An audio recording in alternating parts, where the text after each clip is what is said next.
이 세상에는 단지 이론으로만 배우는 것이 아니라 반복하고 살아내야만 비로소 익혀지는 것들이 참 많습니다.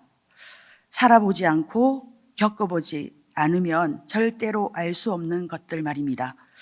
우리는 무엇을 배우는 것을 공부한다라고 말합니다. 공부라는 개념은 원래 배우고 몸으로 익히는 그런 것들이었습니다.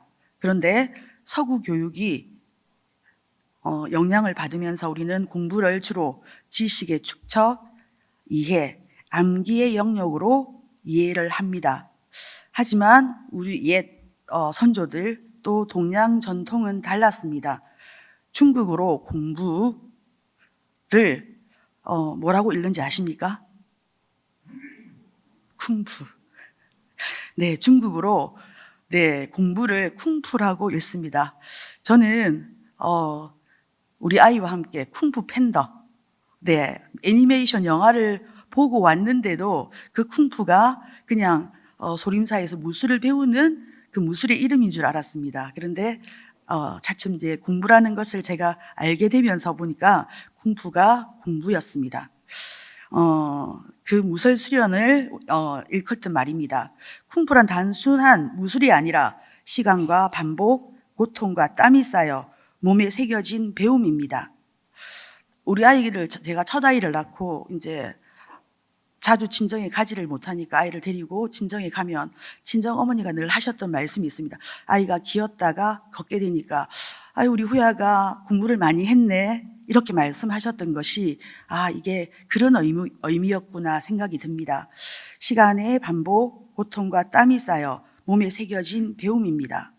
소림사 영화를 보면 수련이들이 무술을 배우기 위해서 입산을 합니다. 입산을 하여 제일 먼저 하는 것은 물을 깃고 나무를 자르고 접시를 막 돌리고 그런 행동들이 반복합니다. 그 이유를 모른 채 매일 반복합니다. 왜 그것을 해야 하는지 아무도 설명해 주지 않고 묻지도 않습니다. 그러나 시간이 흐르면서 골격과 자세가 잡히고 근육과 집중력이 생기기 시작합니다. 처음엔 아무 의미 없던 행위들이 어느 날 문득 몸에서 실력으로 배어 나옵니다. 그때 그래서 그걸 시켰던 거구나. 그제서야 깨닫게 됩니다.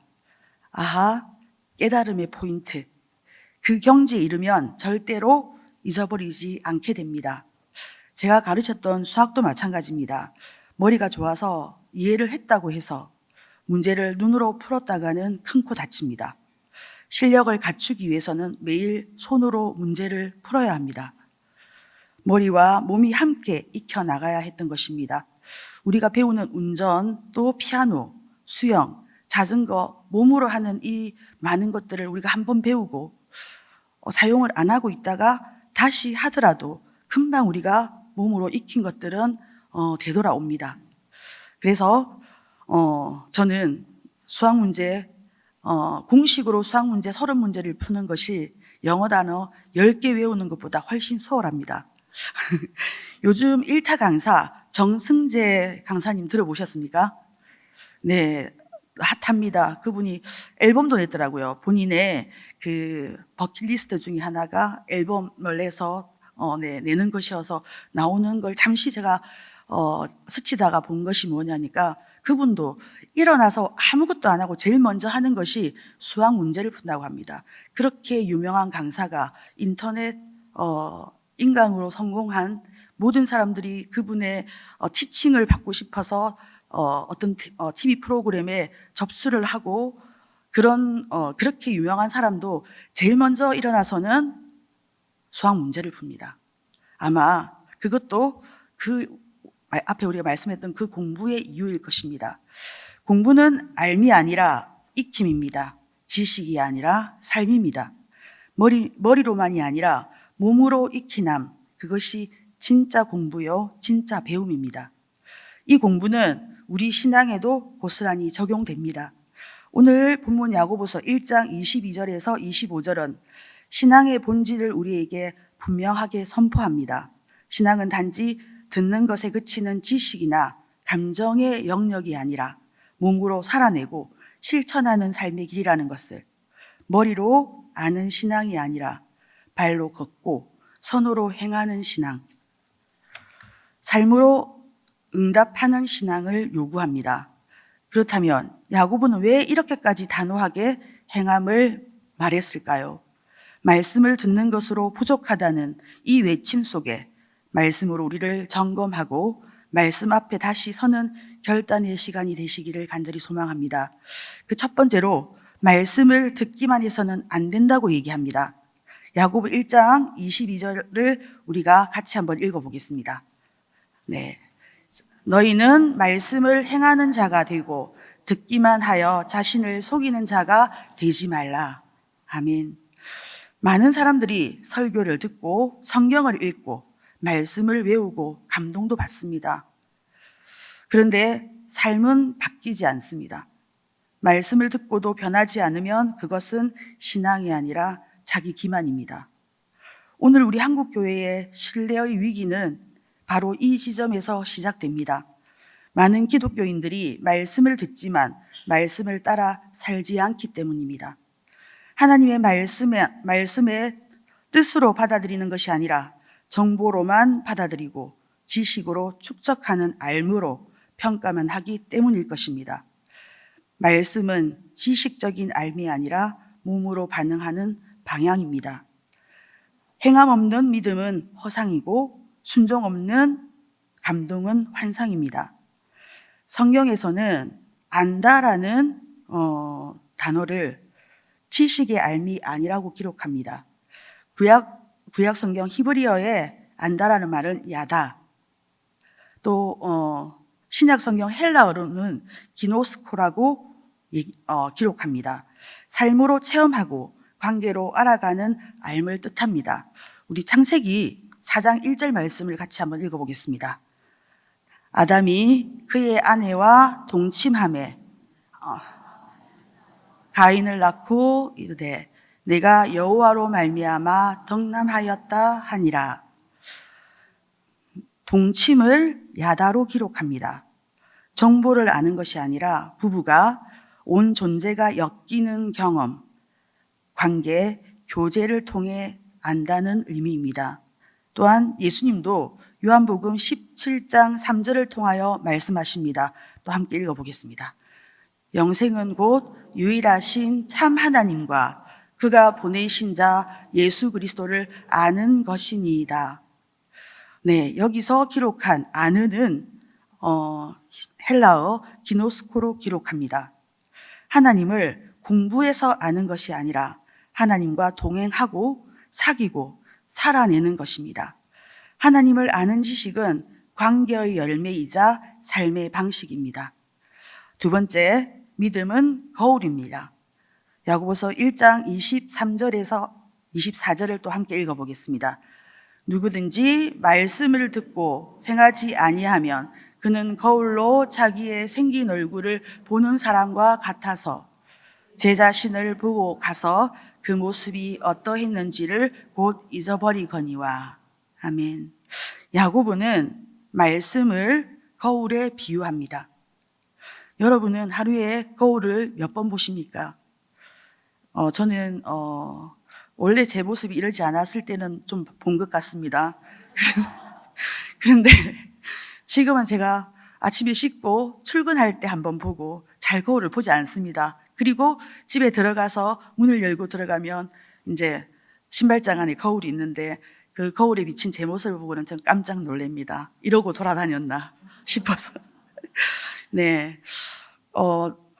거울로 보는 제 모습은 제가 보는 모습이 예전에 가장 핫할 때 저의 모습만 저 머리가 기억하고 거울 속에 비친 제 모습을 거부하는 저의 아마 본능일 것 같습니다. 거울이 순수한 우리말인 거는 아십니까?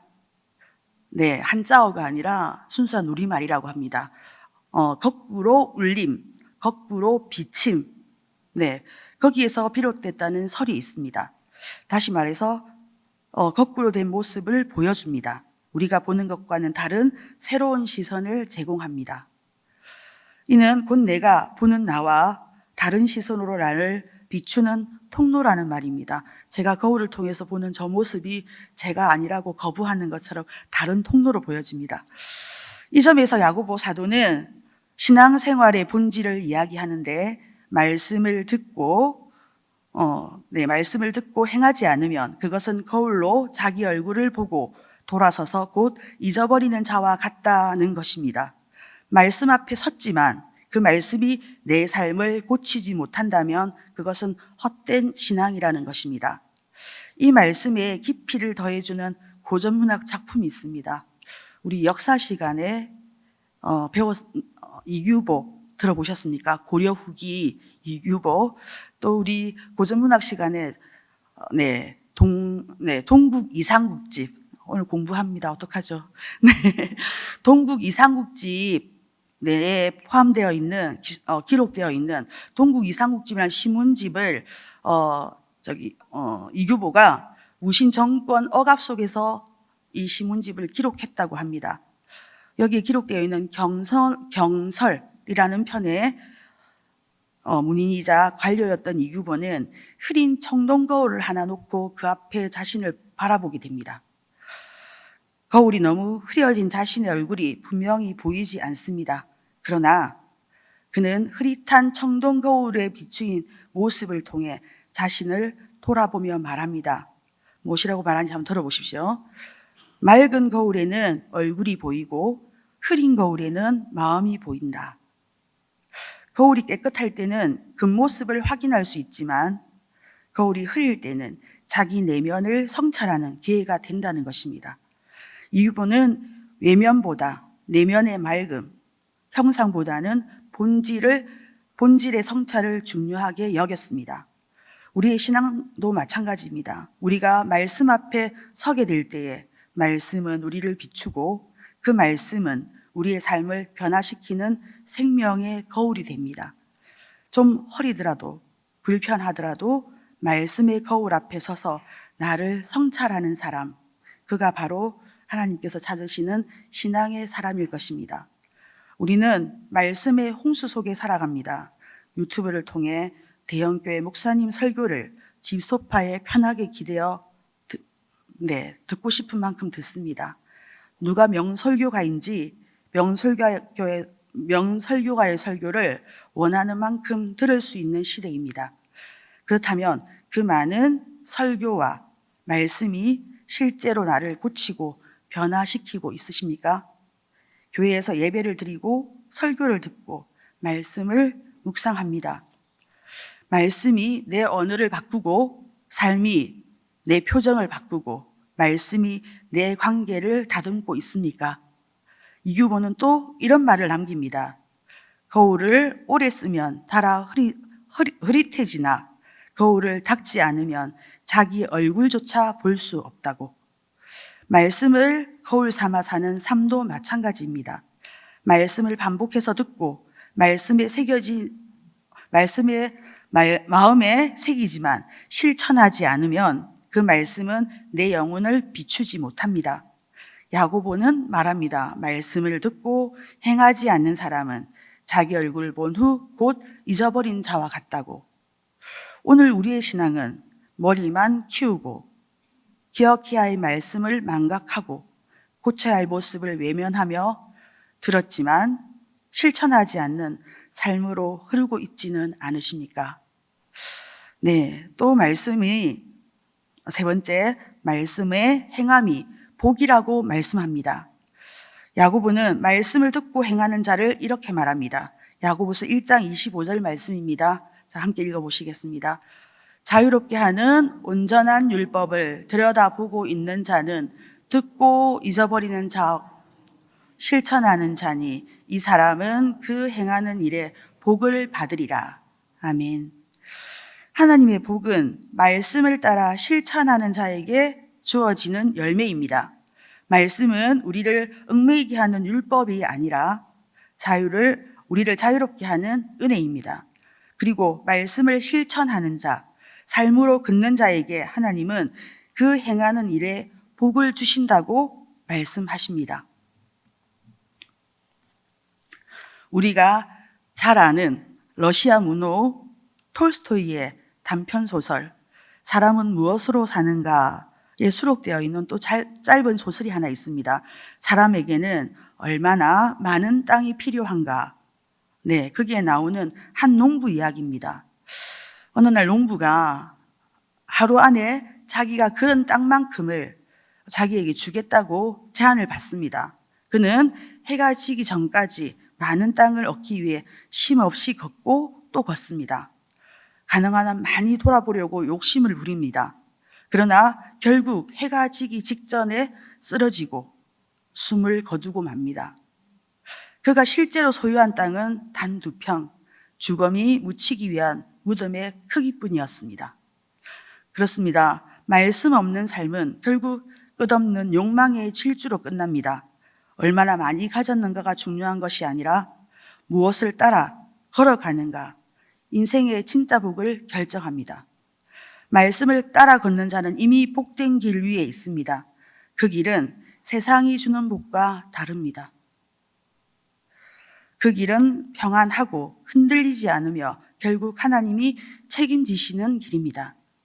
용서라는 말씀을 따라 먼저 용서하고, 인내라는 말씀을 따라 하루를 견디며, 섬기라는 말씀을 따라 눈에 보이지 않는 누군가에게 손을 내밀어 보십시오. 그 길 위에 하나님의 복이 머물 것입니다. 그 삶 위에 하나님의 손이 우리를 붙들고 계실 것입니다. 복 있는 사람은 차지할 땅을 위해 죽어가는지도 모른 채 걷는 것이 아니라 생명의 말씀을 따라 걷는 자입니다. 사랑하는 믿음의 가족 여러분, 우리는 말씀을 듣는 시대, 또 말씀을 분석하는 시대, 말씀을 소비하는 시대에 살고 있습니다. 말씀을 수없이 듣고 설교는 넘치게 접합니다. 그리고 많이 배웁니다. 교회 안에서 성경 공부가 없다고 성경 공부하자는 신천지를 따라간 성도들도 많습니다. 야고보는 단호히 말합니다. 듣기만 하고 행하지 않으면 자신을 속이는 자라고, 거울을 보고 돌아서서 곧 잊어버리는 자라고, 반면 말씀을 들여다보고 실천하는 자, 그 사람은 그 행하는 일에 복을 받는다고 약속합니다. 거울 앞에 서면 자신을 봅니다. 그저 보는 것으로 아무 변화가 일어나지 않습니다. 하지만 허릿한 거울을 통해 오히려 더 깊은 진실을 보는 사람, 이규모는 먼지 낀 청동 거울 앞에서 자신의 마음을 돌아보았고, 톨스토이는 평범한 농부의 삶에서 하나님의 음성을 들었습니다. 복음은 이론이 아닙니다. 복음은 삶이고 우리의 발걸음이고 우리의 결단입니다. 야고보 사도는 오늘 말씀을 통하여 행함, 그 선명한 복음의 길을 제시합니다.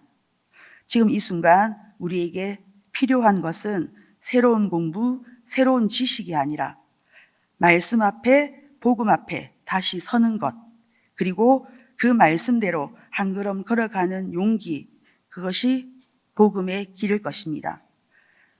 이제 말씀을 거울 삼아 우리의 말과 우리의 행동, 우리의 마음을 다시 비추어 봅시다.